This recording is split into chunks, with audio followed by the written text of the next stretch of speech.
evening and welcome to the Bay St. Louis Planning and Zoning meeting of October 25th, 2022. We ask that you please silence all cell phones and electronics at this time. We're going to begin with a short prayer and the Pledge of Allegiance.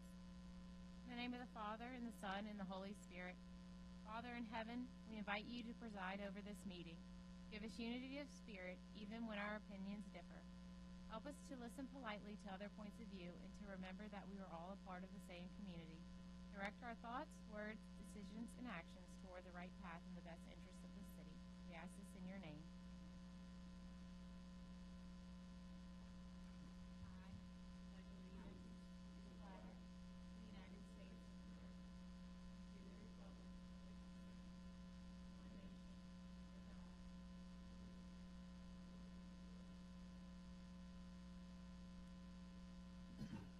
First application tonight is PFJ Holdings, LLC. Application for variance to the zoning ordinance submitted by PFJ Holdings, LLC. The applicant is wanting to erect an 8-foot in height fence on the left side of the yard of the property line from the front left corner of the dwelling extending to the rear property line.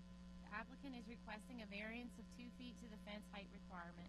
The property is located at 229 Sycamore Street, parcel 149M-2-30-043.000, 162, 3rd Ward, Bay St. Louis, Z-6-7. The property is zoned R2, 2-family district. Is the applicant here tonight?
Entertain a motion to table it. I'll entertain a motion to table it. I have too many questions, and I'm not a fan of 8-foot height fences, so I got questions. Motion by Mr. Weber to table, second by Mr. Osborne. All those in favor? Aye. Aye. Aye. Motion passes. Next application is WYANT. Application for variance to the zoning ordinance submitted by Thomas and Nancy WYANT. The applicants are wanting to erect an 8-foot in height privacy fence along the rear of the property line. The applicants are requesting a variance of 2 feet to the fence height requirement. The property is located at 703 Esplanade Avenue, parcel 137A-0-42-52.000, 3331 Royal Lodge subdivision. The property is zoned R1 single family district. Is the applicant here tonight? If you could just state your name and address for the record and tell us a little bit more at the podium about your application. Hi, my name is Nancy Wyatt. My address is 703 Esplanade Avenue. We just put in a built-in pool in our backyard, and we wanted to raise the back fence to 8 feet. It's a built-in pool. It's deep, so I would like to put my 8-foot fence up.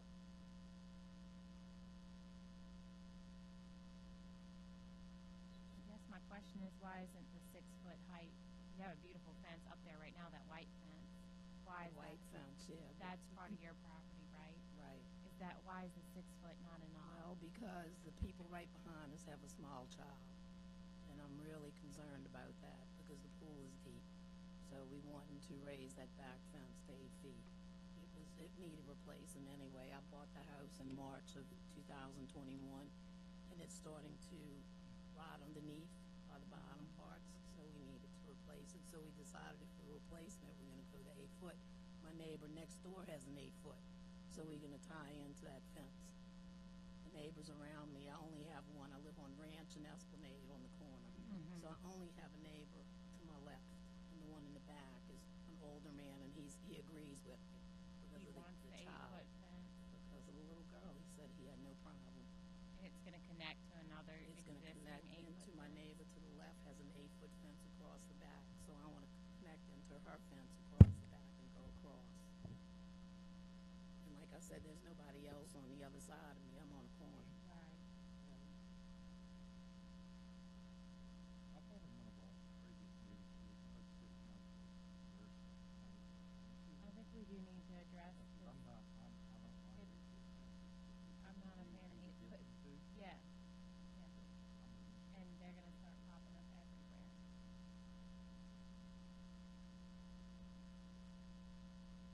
Like I said, my neighbor next door has one, so I'd like to attach mine to hers and go across the back. I can show you pictures if you like, I have them with me. I would like to see those pictures. If possible. I couldn't see 'em from the road. Okay.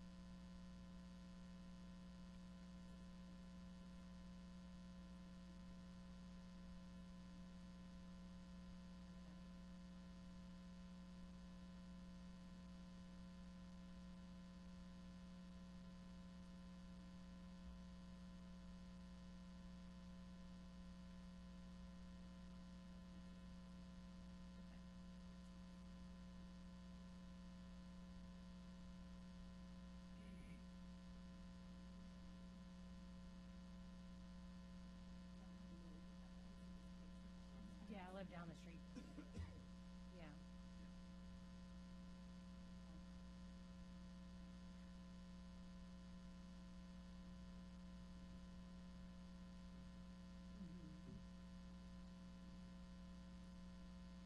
Are there any other comments or questions?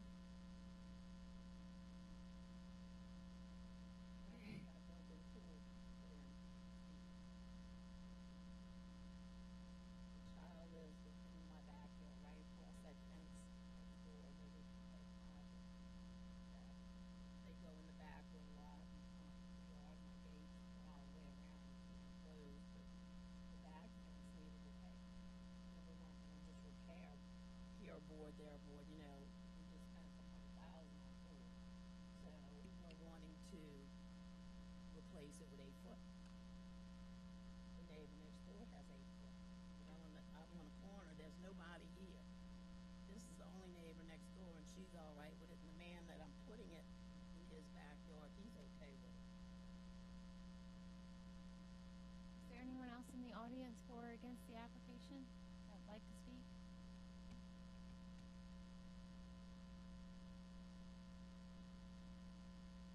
I'll entertain a motion if there's no other comments or questions.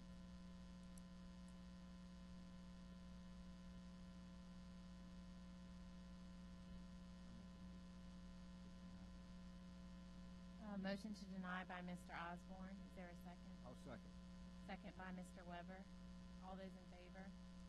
Aye. Aye. Aye. Please be present in this room. The next city council meeting is Tuesday, November 8th, 5:30 p.m. We're just a recommending body. They'll have the final say on this. It's just Well, not personal, can you it's answer me offense. this question? The pool is getting ready to have water in it. So what am I supposed to do? My insurance requires that I have that fence. You can have a 6-foot fence. you haven't removed the existing fence It yet. was, well, let me explain that. When we bought the house, we didn't know all of that, okay? We started the pool while the inspector came out to look at the pool, he said, you can't take the fence down. We had already taken it down. We didn't know. I was just replacing it and just raising it to match my neighbor, okay? My neighbor's 8-foot. I wanted to finish it off to the corner. Right. And I asked all of them. They had no problem. So I came here. I came and paid for a permit, $100, because the guy that came out to do the inspection on the pool said the pool passed, but you got to stop the fence and go get a permit. So that's what I did. And here I am. And you'll still have to go, regardless, you would have still have to go to get the final approval from city council, which is still gonna happen November 8th, and you'll represent there. But I just point of information, make sure that the battens are along your side of the fence, because that's what insurance cares about as well, because they don't want the child from the outside to climb, use that as footholds. Get in. The man behind me has a fence behind that fence.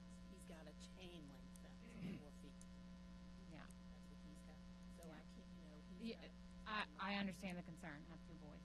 They would manage to do it too, but the bigger issue is about the 8-foot fence. So I want city council to be able to address that. And you still, the final approval is through city council, it's not us. That's all we're doing, just recommending board, so you'll go in front of them on the 8th and do the same thing here. Because they're supposed to be working on something, so it'd be Where good. is city council? Where Right here, it'd be in the same building. place? Yes, ma'am, on the 8th. So do I get anything? No, right? they know, we'll pass all this forward to them, so just be here on the 8th, same time. Yes, ma'am. Thank you.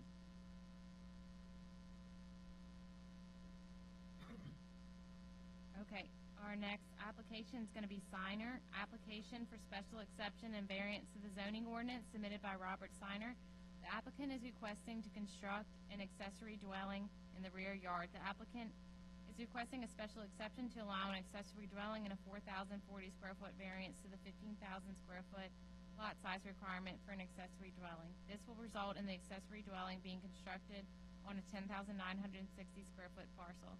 The property is located at 5224 2nd Avenue, parcel 139A-0-40-284.000, 19A, Block 7, Shoreline Park, Unit Number 3. The property is zoned R2, two-family district. Yes, sir. If you can come up and state your name and address and tell us a little bit more about why you're requesting. Robert SIENER, live at 5224 2nd Avenue. If anybody, 2nd Avenue kind of seems to be all over Bay St. Louis, but I'm off of Lagan to the left side on the blacktop side at the very end of the street, dead end. So what we're looking to do, my mother just turned 92. She's still very functionable. We're looking at basically a mother-in-law suite. It has no formal kitchen, what we're asking to build. I believe y'all have copies of the blueprints and everything. There's no formal kitchen. There's going to be a small refrigerator if we're allowed to do it, apartment size, and a sink for the kitchen. There's no washer and dryer in it. There's no oven. There's no stove. None of the above. We would tie the roofs together, but if y'all are familiar, I'm over 16 feet off my slab. They move.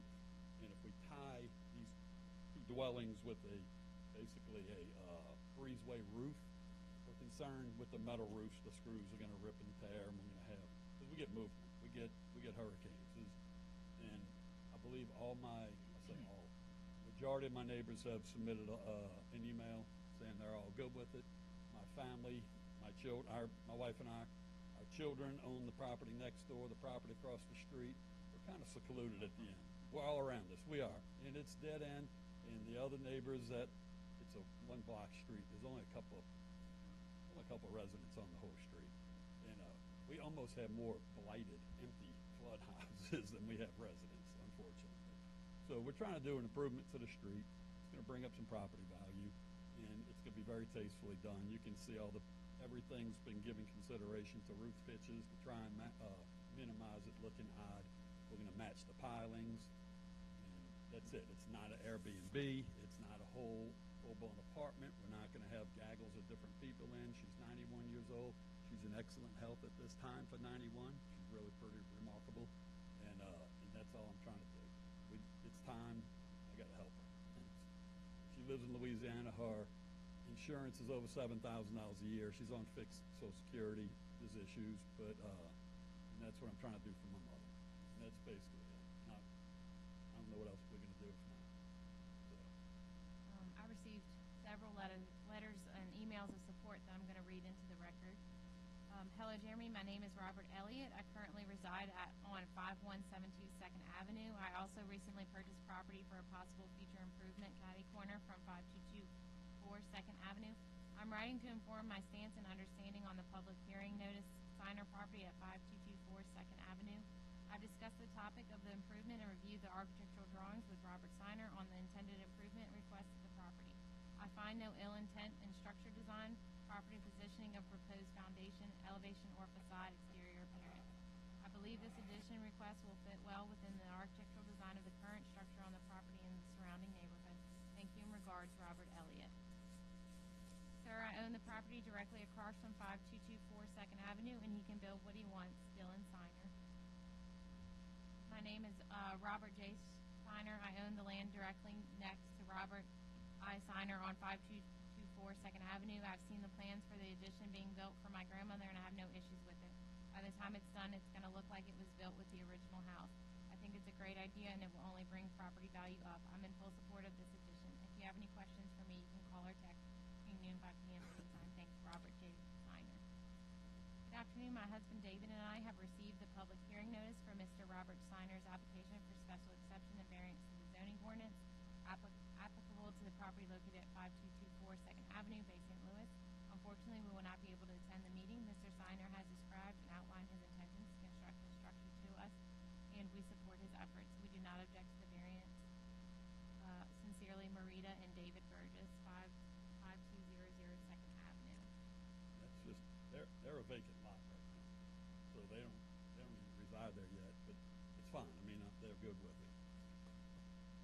Any comments or questions from the commissioners? And then I have people in the audience signed up to speak. Looks like the entire family is supporting you. It is. Even the neighbors do. It's, like I said, I know she's my mom, but she's a neat lady, and it's time to help her out a little bit, and if I can't do this for her, I don't know who I can do it for.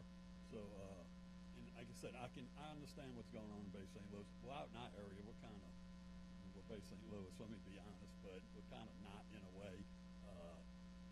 Like I said, I feel like I'm out in the country almost where we are. I hardly have neighbors.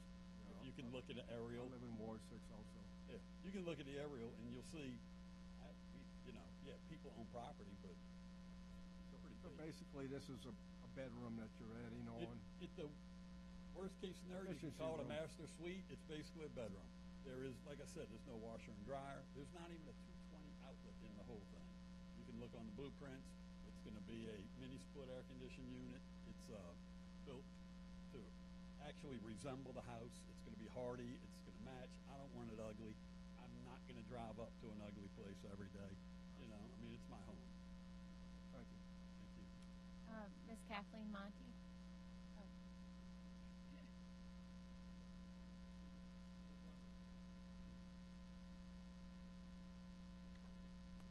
Hi, good evening. Kathleen Monty, 105 Sycamore Street, where my husband Joe and I reside. And I have every sympathy for everything he has just said. And frankly, when I was looking at his application and drawings, I'm wondering, why is this an accessory dwelling application? But since it is, once again, I am first and foremost wanting to remind you that the parcel he wants to build on does not meet the critical square footage requirement of 15,000 square feet.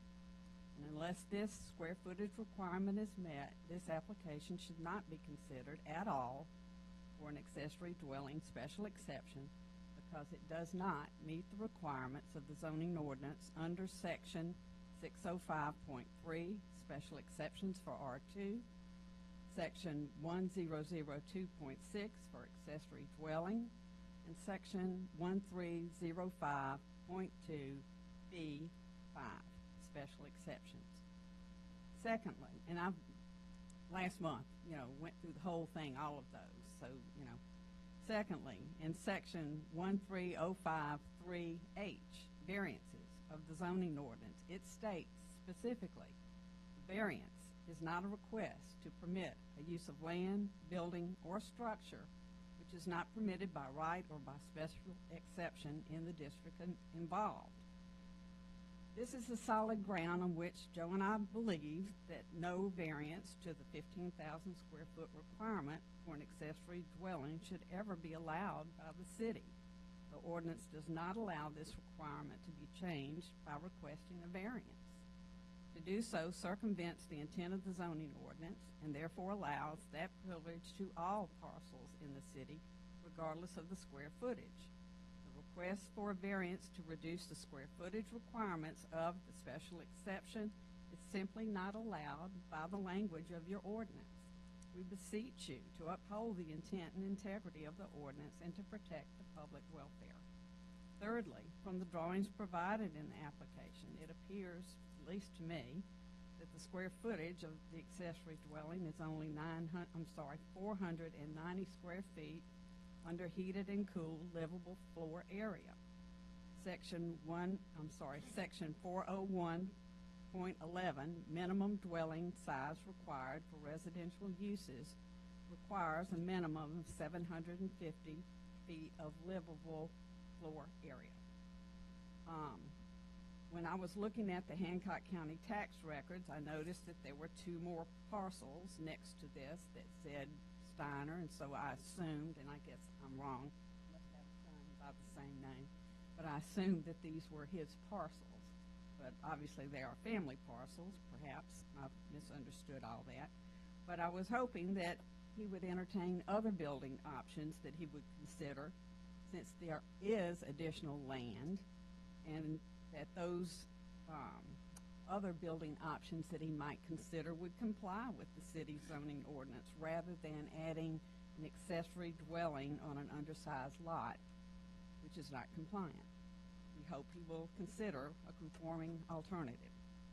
Again, we urge the P&Z and the City Council to uphold the Bay St. Louis zoning ordinance's intention and deny this application, and I know he's got a ton of good reasons, but the bottom line at the end of the day is it does not meet the square footage requirement. And so therefore we respectfully ask that you deny the application. Thank you.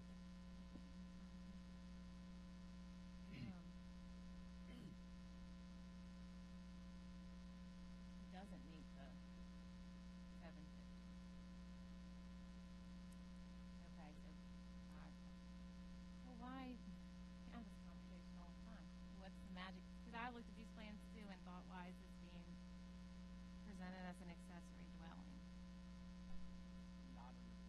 What pushes it out? I mean, what, just because the roof line's not connected. But how do we know it's not a storage shed? An elevated storage shed? But if he hadn't presented blueprints to us, because there's like only one plumbing, I mean, So, I guess, I don't know. no, but like there have had plans submitted to the building department over the last year of stuff that, and I guess that's even been approved, that one could argue is an accessory structure. But the way it's ran of water and everything else, let's be honest. Once CO is given or whatever else, it can be easily converted into an accessory dwelling. So, say if we're overly cautious, that's what it is. But it's, going through every rendering of how it is. I guess even so much so, it's a unique situation because it's on the water. But if this was just cut down and it was in an X flood zone, like that could even easily be turned into an accessory dwelling. Yeah, like in my eyes, it's an accessory dwelling. Is there any other comments or questions from the Mr. commission? SIENER, could you come back up to the podium? They mentioned the adjoining property. Is It's not- that it's not your mine. property? No, sir, it is not. I read the letter from here. It's my son. Yeah. And the property across the street is my son's. We didn't ask to build a bridge over the street or anything. And I mean, am I gonna tell my adult son, hey, I'm retired, I'm fixed income, my mother is also, we're trying to make it work. You know, do I have to buy $30,000 piece of property to make this work? And then it would be a whole nother dwelling, and then the whole dwelling has to be a lot larger, because it would be a whole different house. It's gonna, we're right back to the financial issues we're dealing with. And, we're trying to minimize it, it's gonna be tastefully done. Did you talk with an engineer as far as, I mean, this is basically, I blueprint's been consider it an stamped by- addition to your house to make another bedroom. It's basically the same thing, yes, sir. Did you talk with an engineer about just attaching it to your home and making it? It is attached, No, well, it's Not by roof. attached by a walkway. yes, sir, yes, Not sir. the roof. Not a roof, correct. You asked about attaching a roof. We did, Because in the- my home is similar to yours. Okay. I have a breezeway between my bedrooms and my den, but the roof is one continuous roof. Okay. And- So it was brought up, so my house is energy efficient, it's all spray foam, so they would have to cut out a section of my roof, okay, to put it in a gable. I'm not a contractor, I'm not building. We'll have a license, everything contracted. And to tie them together, it's only gonna be a 10-foot wide, and that's where the conversation came up. If these two buildings kind of move a little bit, and they move, I promise you, you're welcome to come in my home On the water. right. So we're just, instead of fighting roof leaks, that's the reason why there was not a roof. It's the only reason there's not a roof, just because of that. And, you know, I hate to have to do that and then fight leaks just to get, I mean, I don't know if that'll make it pass, adding some roof. If we have to, I guess we have to. But I don't, we were trying to minimize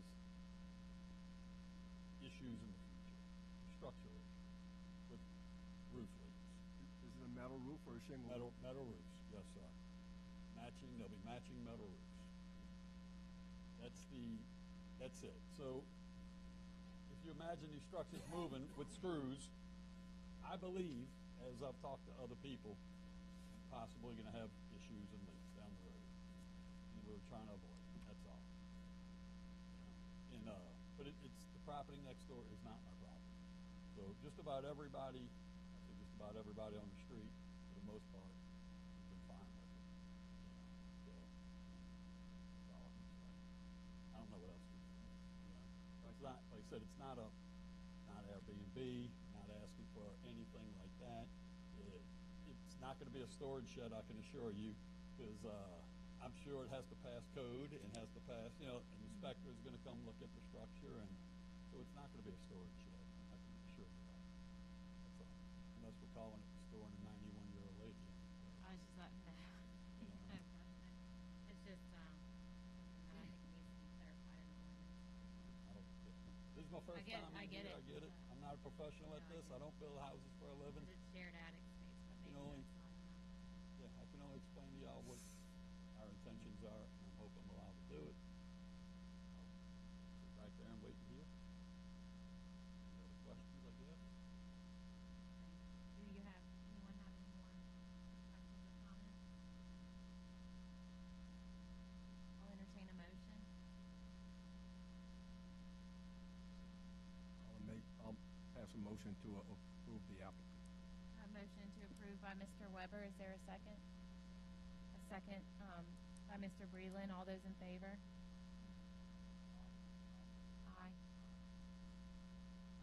Motion passes 4-0, nays, Osborne and LeBlanc. Please be present at the next city council meeting, November 8th at 5:30 PM, Tuesday, in this room.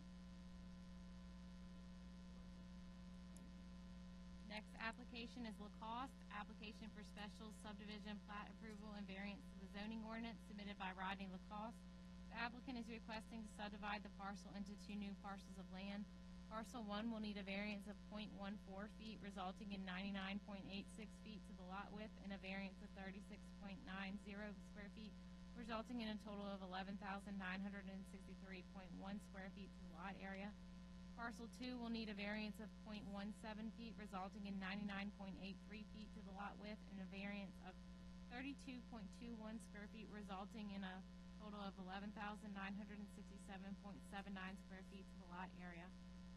The property is located at 105 Austin Lane, parcel 144M-0-19-238.000, Part 94, First Ward, Bay St. Louis. The property is zoned R1, single family district. Rodney LaCoste, 415 Thomas Street. Can you tell us a little bit, I'm just looking to divide it out. My and you sons were are almost gonna there, probably just build. not quite. Well, I've got some Barely. argument about that too. I mean, the last survey on it had it at 200 feet, and now all of a Yeah. sudden this GPS survey, I guess that's GPS because they couldn't even measure it. It's that grown up. There's no way they measured it. So, but I mean, we're talking about 1 point, not even 2 inches. Yeah. You know, it's ridiculous that I had to spend the extra money to do it. But it is, you know, where do you draw the line on No, I understand. getting a but we- variance? Yeah. We go along with it all. I didn't have Well, anyone signed up to speak, I don't think, on this application. Is there any comments or questions from the commissioners?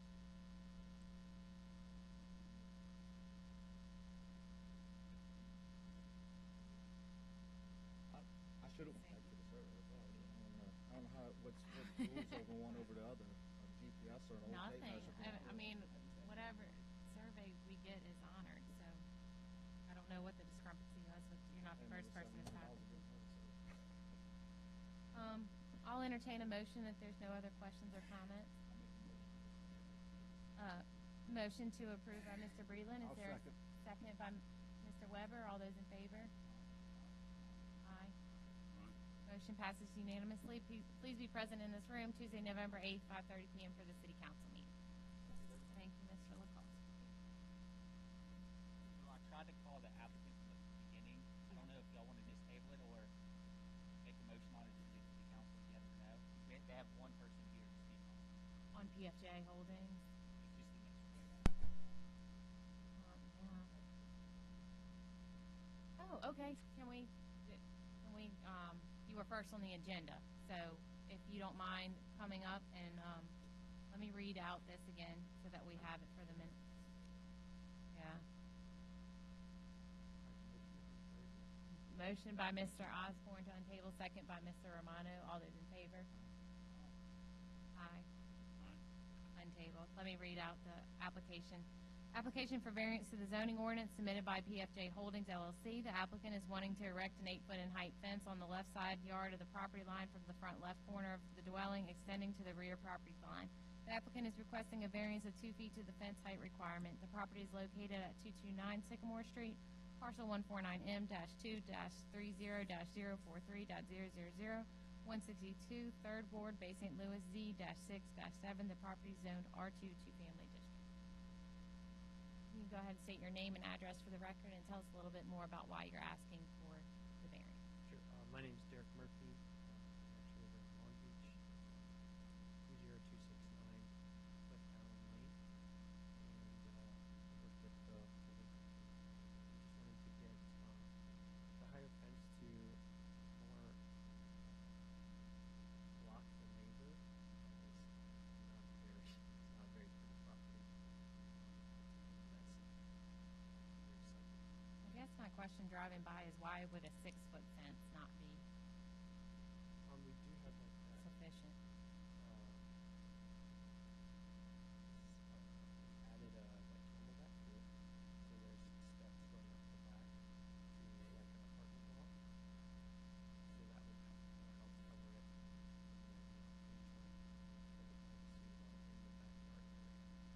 then,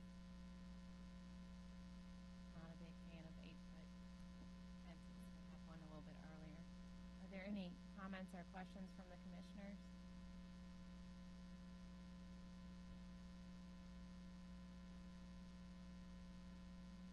I had, Ms. Annie Bell Harrington signed up to speak. Yes, ma'am, you want to come speak on the application, or are you just here to listen? Oh, okay. Okay, so you don't have, one opinion one way or the other? Any comments or questions from the commissioners? You say you need an 8-foot fence because of what reason? the neighbor, just to better block the neighbor, view from the neighbor. Because the neighbors are loud or?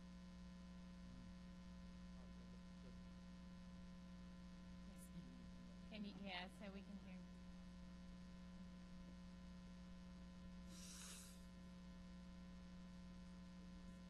I'm the only one on Sycamore Street in the whole city whose house is not done from Katrina.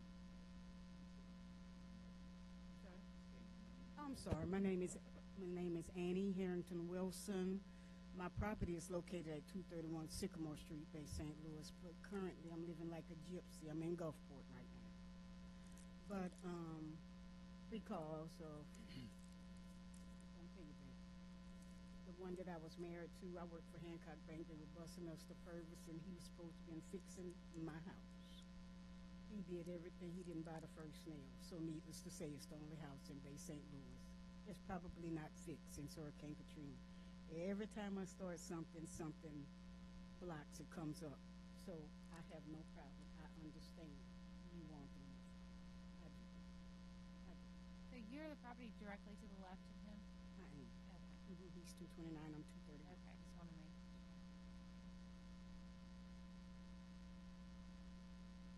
Any other comments or questions? If not, I'll entertain a motion. Motion to deny by Mr. Osborne. Is there a second? Second by Mr. Breland. All those in favor? Aye. Aye. Motion passes. The application fails, but please be present on Tuesday, November 8th, 5:30 p.m. That'll be the next city council meeting, and they will have the final say on the application. Thank you.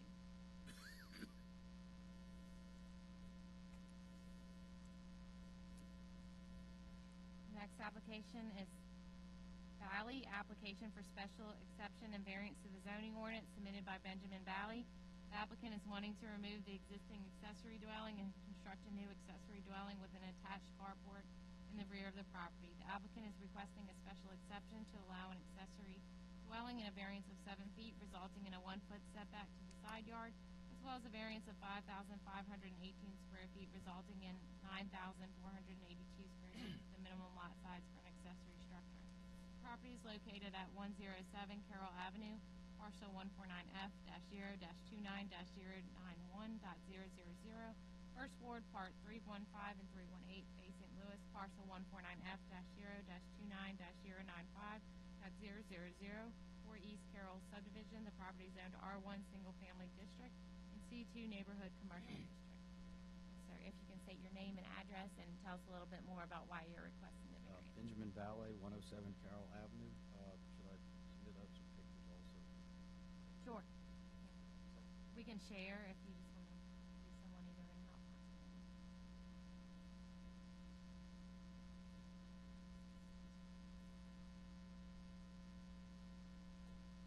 Once again, Benjamin Ballay, 107 Carroll Avenue.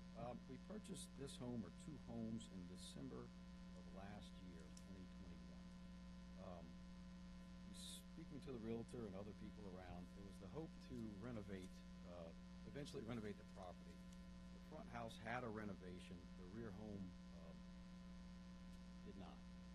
So our hope was to bring the rear home up to neighboring standards. So when I say that, we got a variance to move to take the plan that we designed and move it further back. So that's closer to the back property, which is the empty lot of the First Presbyterian Church on Pullman Avenue.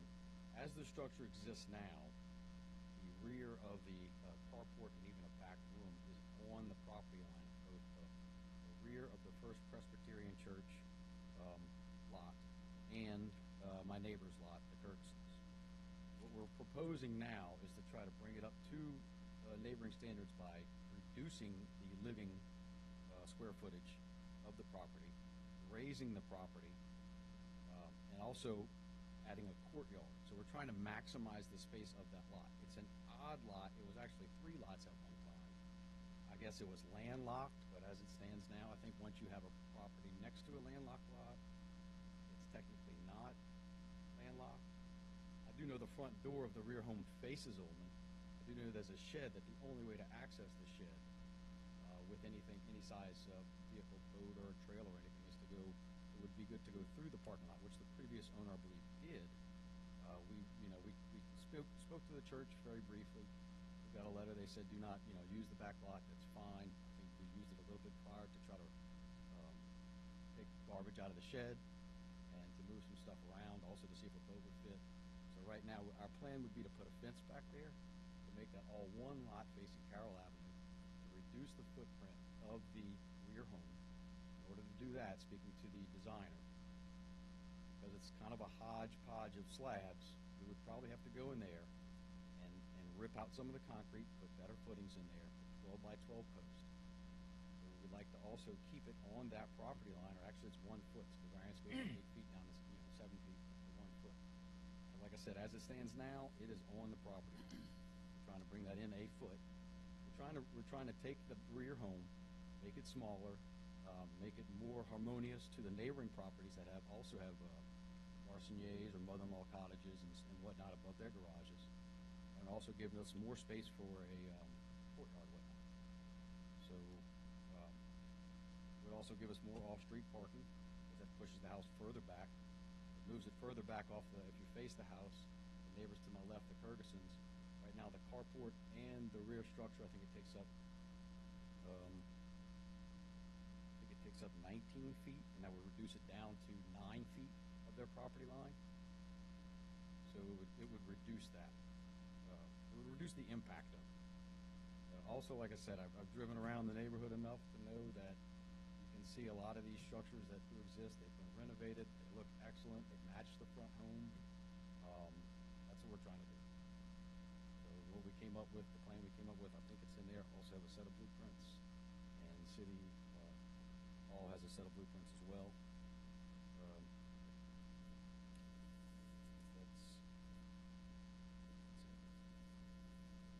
I received several emails and phone calls. I'm going to read all the letters I received into the record, and then we'll let anyone who wants to speak come up and speak.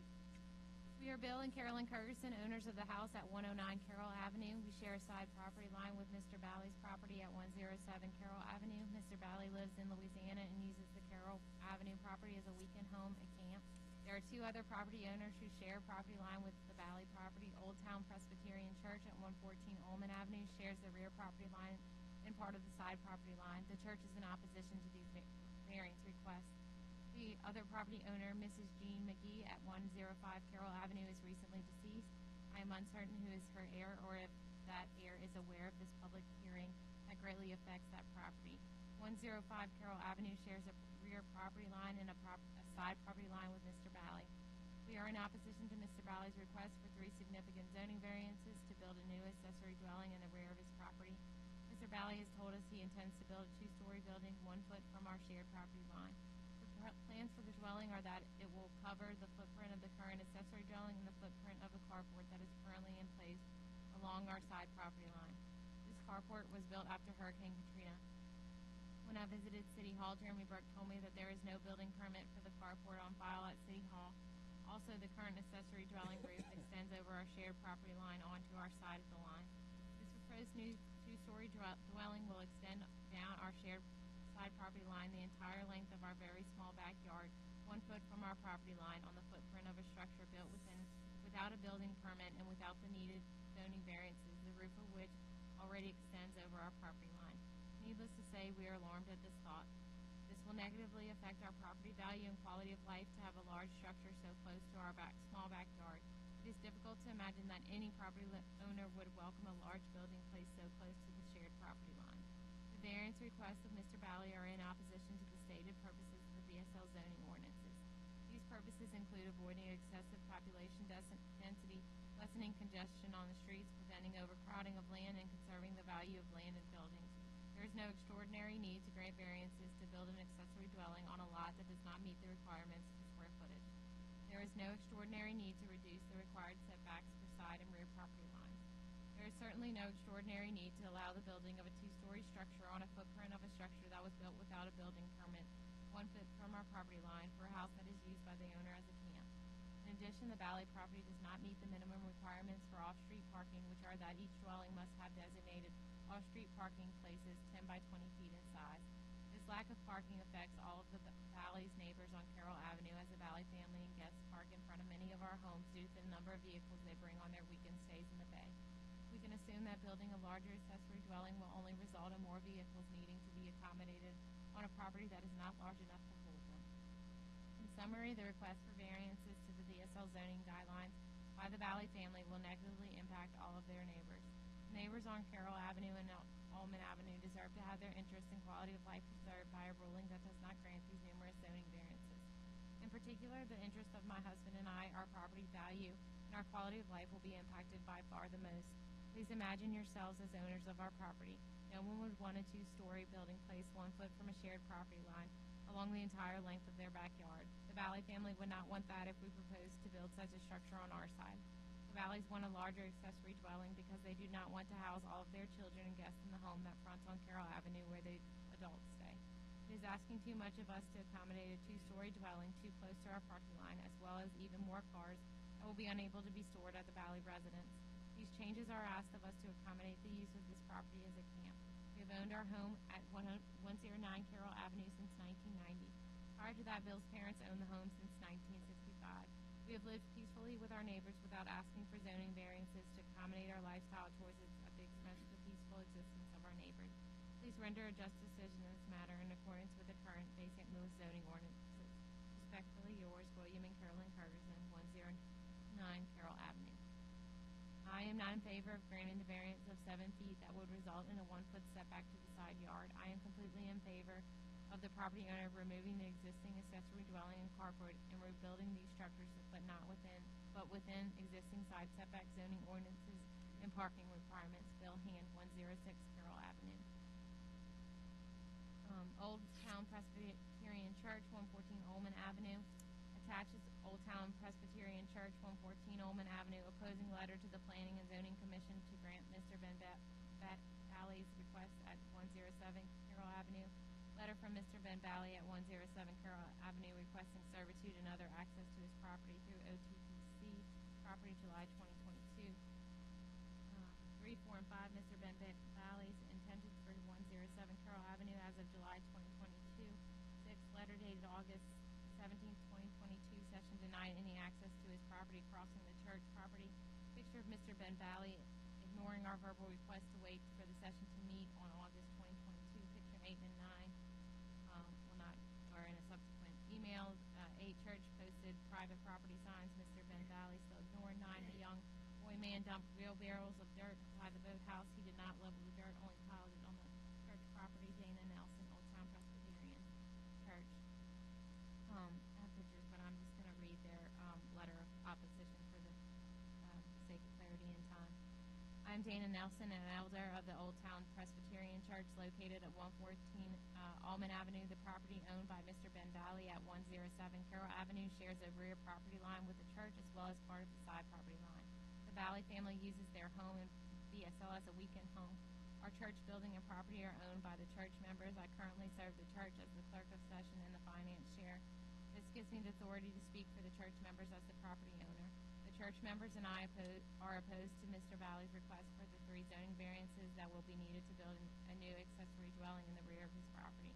He has indicated to us that he plans to build a 2-story building on stilts that extends towards Carroll Avenue, much farther than the original building.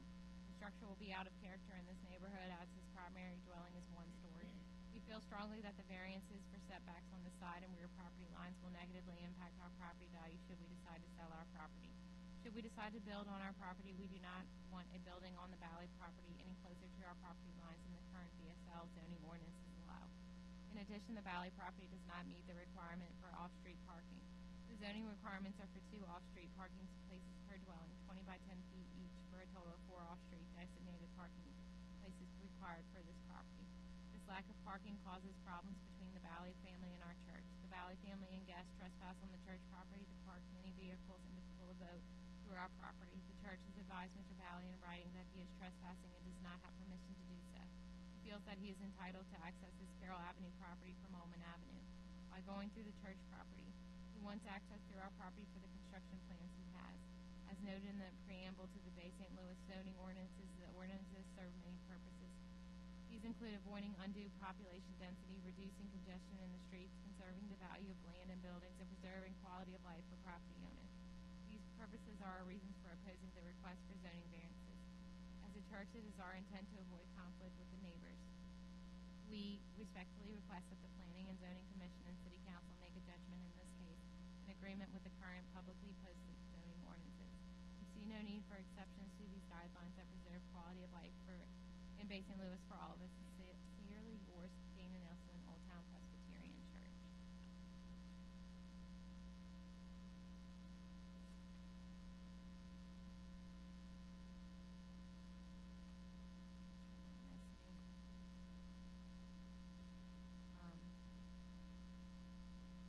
One more. We own 105 Carroll Avenue with my brothers and sisters. My mother just passed away in July. We share 2 borders with 107 Carroll Avenue. I just heard about this today, so no one will be at the meeting tomorrow night. I am against people buying houses then want to change them with variances that were in place when they bought it. They are putting too much on that lot size. They should have seen it if it could be done before they bought. The parking on that street can't handle it. It's hard enough to park there with the overflow from downtown. They won't have the parking for that amount of buildings they are putting in. How will they drive to the back houses? Surely they don't expect the church to give up part of their property.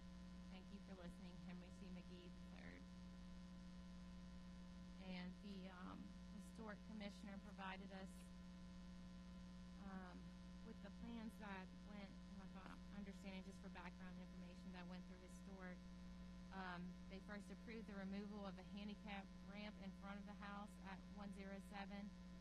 They then tabled the demo renovation of the house in the back, and then the proposed demolition of the rear house was not approved.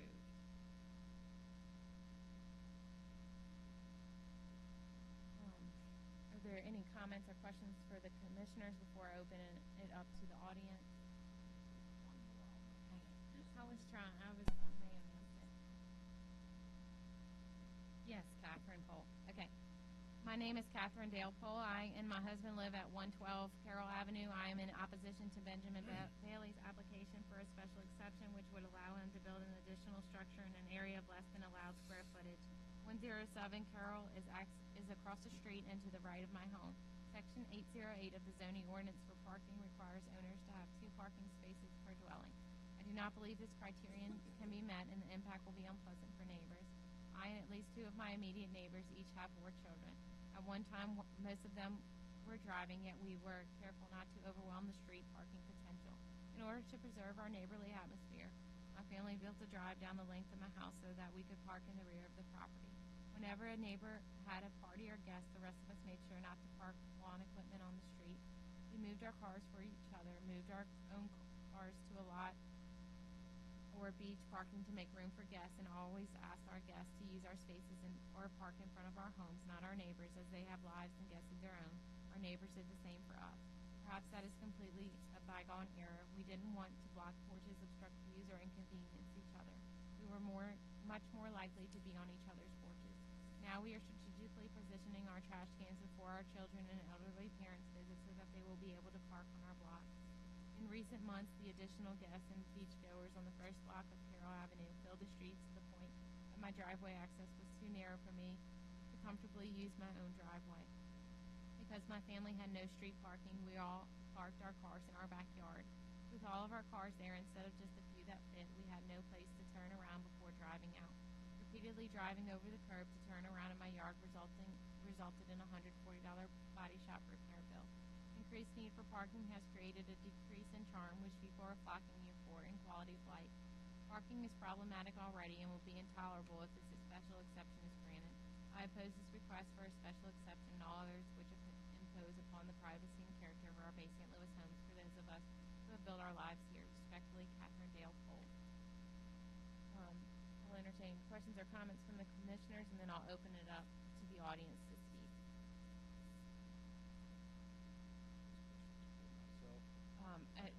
It may be best to wait till the very end to address everything at one time after, if there's anyone in the audience who'd also like to speak. Would anyone like to speak for or against the application? Oh.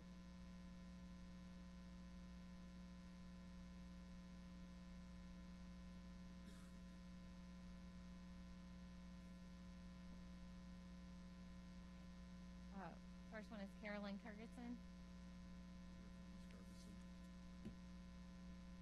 Malcolm Jones, representing Ms. Ferguson and her husband. You've already read Ms. Ferguson's letter, so I'm not going to try to cover those points, and I believe many other points have been covered by the objections of others.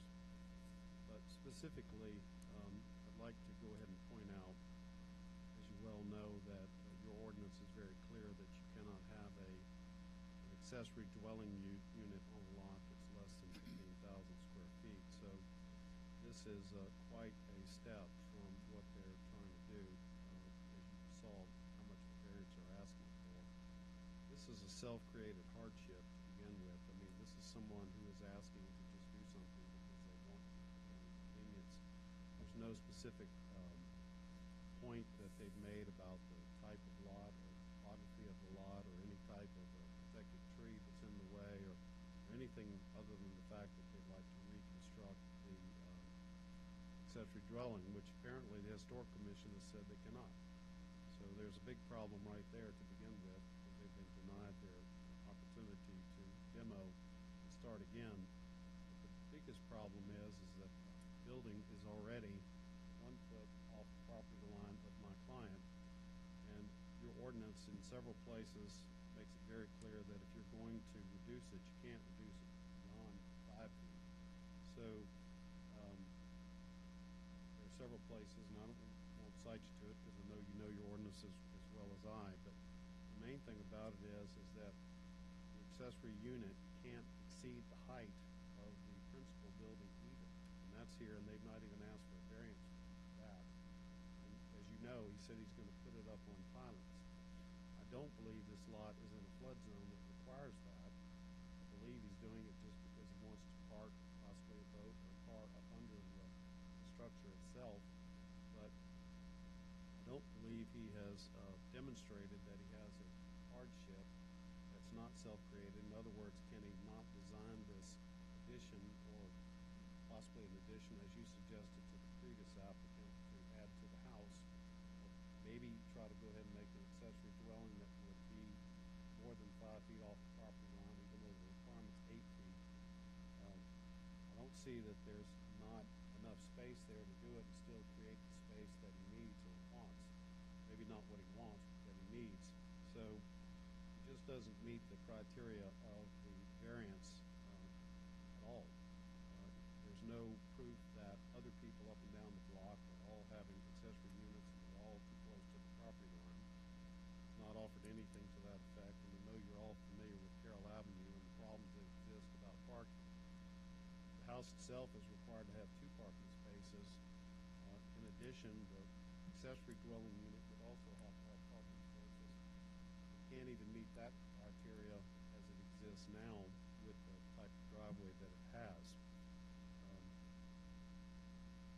I'm not sure about the square footage of the accessory structure in comparison to the principal structure, but it can't exceed 50% by your ordinance. It's not asked for a variance on that.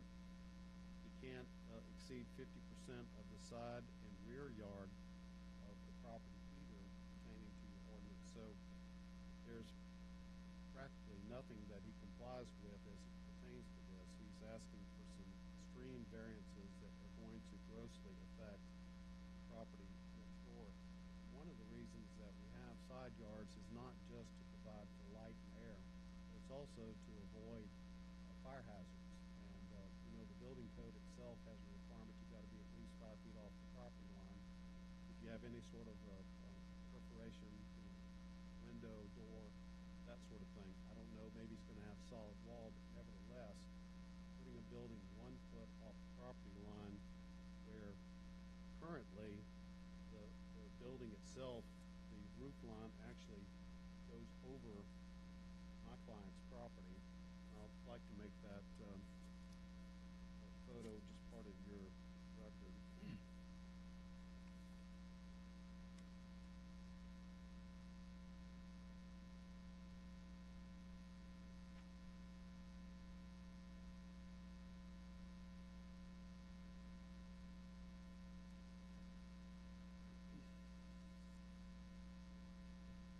I'll keep going as y'all read that. There's a case that also would like to make a part of the record. It's a case called Caver versus Jackson County Board. It's from 2007, Mississippi Court of Appeals.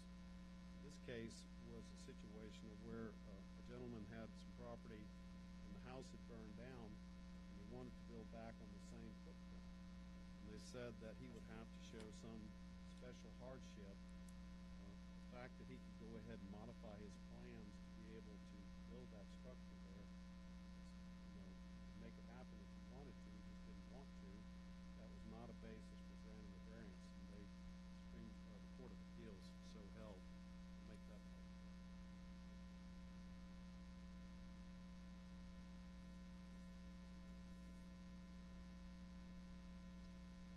I guess in summary, I know that back in June, I believe it was, Mr.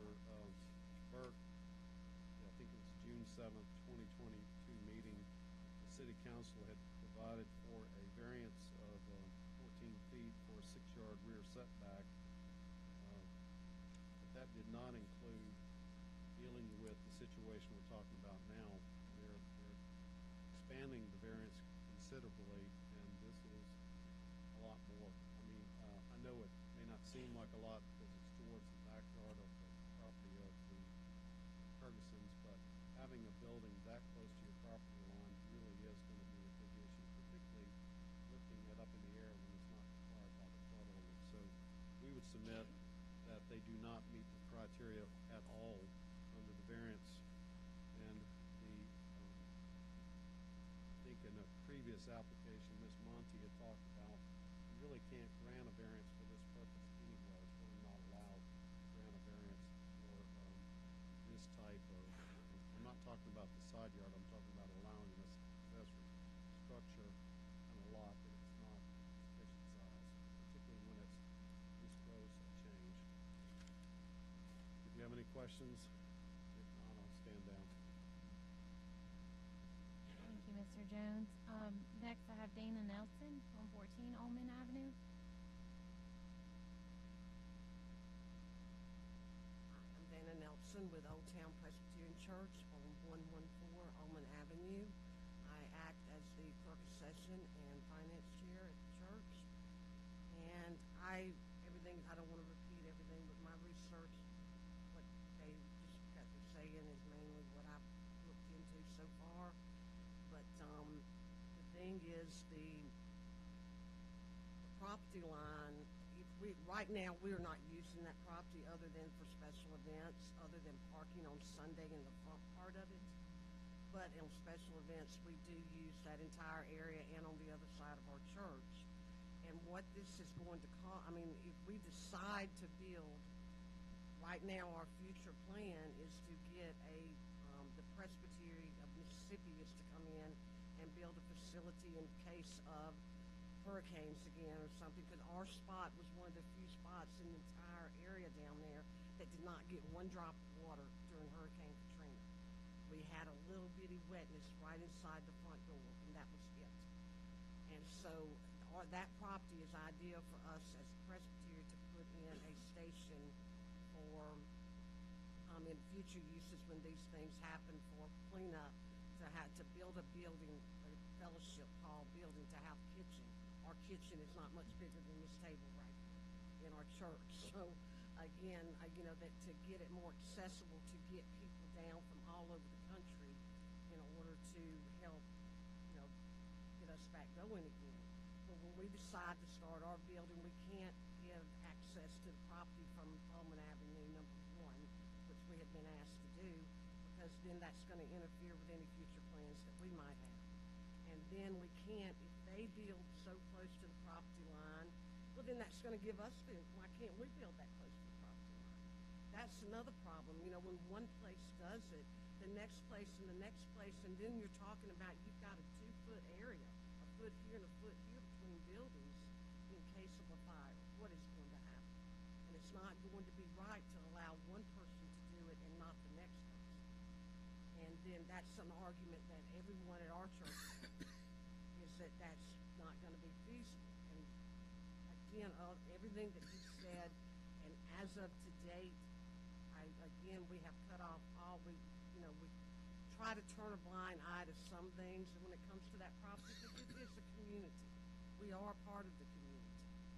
And we do try to turn a blind eye to certain things and all, but then it just escalates from there. This particular time it has, and it was taken advantage of extremely until we put no trespassing in the middle of our yard. We have to put no trespassing signs up to keep boats and trucks off of our property in order to get to that property. And again, that is the church's problem with all of this, on top of it's not going to help the community. We do not feel that. Thank you, Ms. Dana. Have Ms. Morlock, right? M-O-R. And you're free to just come up and say ditto if all your points have been made too, just in the interest of time. I have Shonda Parnell and Stephen Parnell.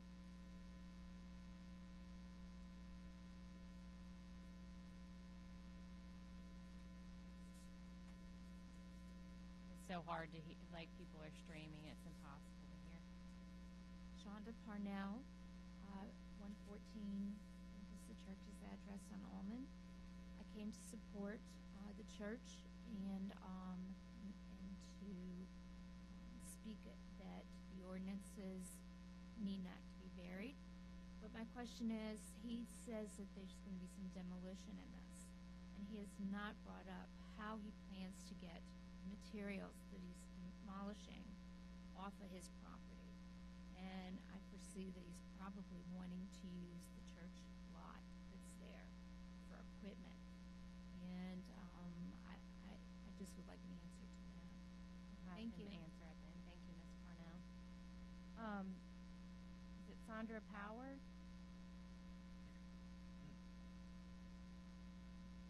Cole? Missing. I'm Catherine Dale Cole. I live at 112 Carroll Avenue. Really, just to reiterate what my letter said, the parking has just been out of control. This is not the only property on our street that is, they're not rentals, but there are so many other rentals that have come up, and second homes and camps and things like that. Those of us that live there genuinely often cannot find a parking place. I struggle when my children come to figure out where they will park. My mother is moving in with us. She's not driving, thank goodness, but I'm going to need to unload her in the front of the house.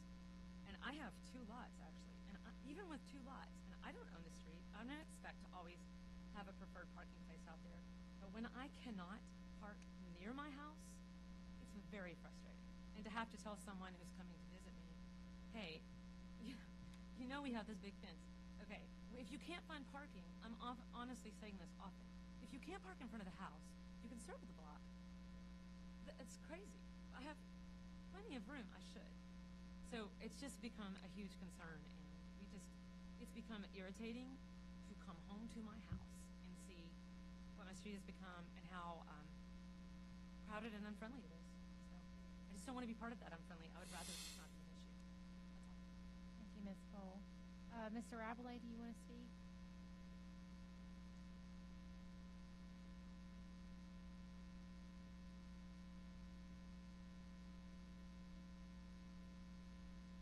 Rabelais.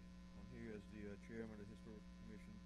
The reason I'm reading this online, you already covered, Amy, what the HPC, we did approve, the only demo we approved was a handicap ramp in the front. I read this application, and somewhere in here it says remove, something about remove the existing accessory dwelling. We did not approve the removal of a building. HPC demo is a 4-letter word, and I think I've been up here before and spoke that name. That's the reason I showed up. I think you did well, and you said we tabled it. If there is new construction plans, it has not come to HPC yet, because there was a lot of discussion at that meeting. And this gentleman said he already had a variance. And I can tell you, myself, John Bazoo, and Dave Wessinger said there is no way that you got a variance from the city council for 1 foot off it. If you tear that building down, you are not going to be allowed to rebuild it on that footprint. We actually suggested possibly going up. But to reiterate what you said, we tabled that because we have not seen what was going to be built. So did it come through 2 or 3 separate meetings, or was it just the first meeting was the handicap ramp? The handicap ramp, we had 3 requests. Wanted to demo the little shed in the back, and demo the handicap ramp, and demo that building in the back and rebuild something else. So it was tabled, and then it came back, and then denied. Denied the demo of the building. We did allow the demo of the handicap ramp. But I believe we denied, matter of fact, I checked with Mary Ann, we denied the demolition of those buildings. And we tabled the construction of something new because we did not have plans. So, if you guys approve it, he still has to come back to HPC. Because you'd never seen the plans that are We presented. have not seen those plans. Just want to make sure. Okay. I mean, because we are the ones that said you might want to go up. If you tear it down, you're not going to rebuild 1 foot off the property line. Thank you. Thank you, Mr. Rabelais. And then last on my list is Brandy Edwards.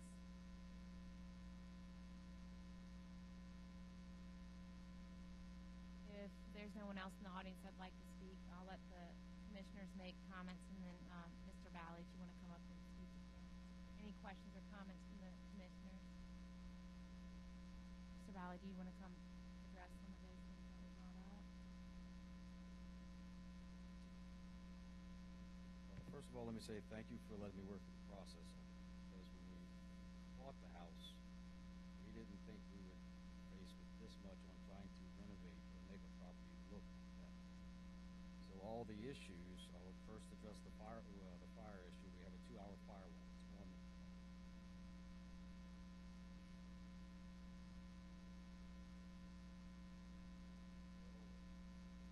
I thought when I brought the plans to City Hall, it gets submitted to the historic board and you all.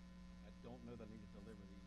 No, I don't know. you have to apply for each thing individually. And when I did, that we had a set of plans left at City. That was 2 seconds.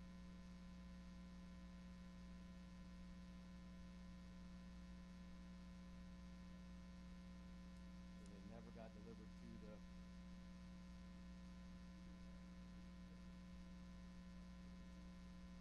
Okay, I'm sorry.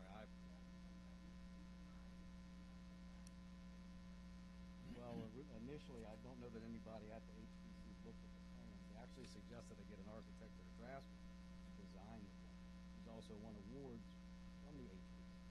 And that's what has me a little frustrated in that, again, when we looked at this property, if you drive by Oldman and you see the property, it does not match the front house. It is not, if you want to call it historic, I'm not quite sure what historic, the definition of historic is. Front house, 1926. It's got a lot of history to it. We found some old pictures of the Soprano house. The rear home, we did not. We do know that the rear home doesn't match the front. It was built with a hodgepodge of slabs. It currently exists on the property line. We are trying to fix that, move that in. What we're trying to do, and reduce the footprint of it, and move the property, the living space back to allow for more off-street parking. That's what these plans call for. I'm not sure who to submit to now, these plans, to show all this. But everything in our plans addresses these issues except for asking for the variance to move 12 by 12 posts in from the property line rather than what's existing now, which is a wall, which, I mean, we can renovate it, the wall, on the property line, which doesn't make much sense to me. It's not harmonious to the neighboring structures.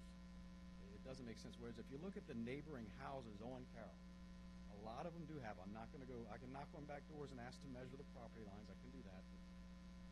But if you look on Google Earth, if you drive down the street, a lot of them are very close to the property lines. These are the rear structures. These are the Garciniers, the mother-in-law cottages. That's what we're trying to do here. We're trying to reduce it. We're trying to make it look better. So I'm trying to work through this process. But hearing that we were driving on properties after and everything, again, we bought a house where the front yard faces, and they used the property. I have pictures on Google Earth of all these cars parked up against the property there. So while we're trying to clear the property out, that's why we accessed it. After we got the letter from the church that said, please don't use the property, we moved the boat out the shed. We no longer use it. That's the first time we got a letter saying no. Very first time. What we're trying to do again, reduce the footprint of the rear home, put a fence back there, and keep that whole lot on Carroll, nothing on Oldman. That's what we're trying to. Currently, the front door faces Oldman, and there's a small shed back there that faces Oldman as well. So, I mean, I don't know when somebody purchases a home to renovate, but then somebody says, hey, you can't go renovate the home. I'm confused. I'm trying to work through the process. We have a great designer. He's worked with many of you all in the past. He couldn't be with us tonight. His wife's in the hospital. His name is on the plans. I have another set of plans. I can submit these to whomever I need to at this point. I wasn't aware that I need to bring them to submit them here, and also the historical. Otherwise, we would. As far as raising the property goes, again, we're trying to put a larger courtyard area. And yes, we're trying to back a boat straight down the driveway. If we try to turn the boat and you have 12 by 12 posts, and I'm pretty good with backing up a trailer, I don't know how we're going to do that. And accommodate more off-street parking. So that's why we're asking for the second variance. We're trying to put the cart before the horse, and then go back to the historic board and say, these are our plans, we got the variances, or however we need to draw. drawing board and redo the back, I have to figure out how to use that carport or just to leave it as is. I can leave the carport and that wall on the property line. It's how we purchased the house. I just think it's terrible. I think it's an eyesore. I really do. And I think we could redo that and make it very harmonious to the rest. And the Carroll's a beautiful street. Coleman's they're all beautiful streets. Trying to do exactly that.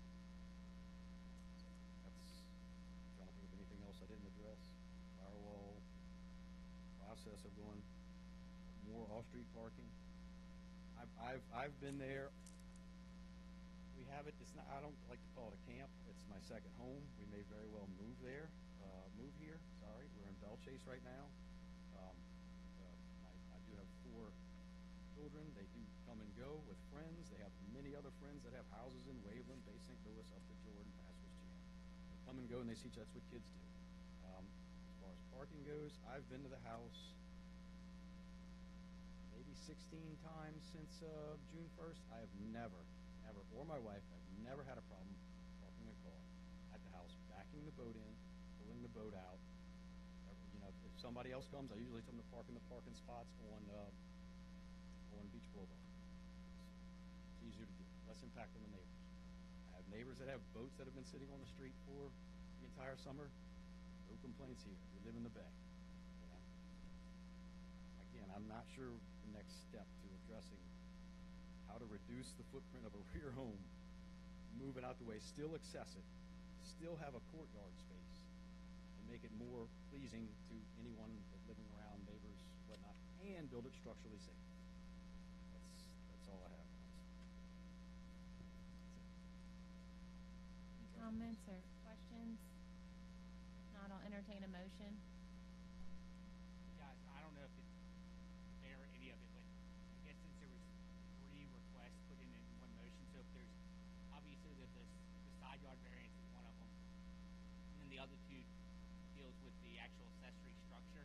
Granted, even if you grant an accessory structure, I'm just saying that's pending that it actually gets allowed to be demoed, which, that's historical preservation, and if need be, city council one. So if there's any part of them that you want to pass, just make sure y'all clearly state it in your motion.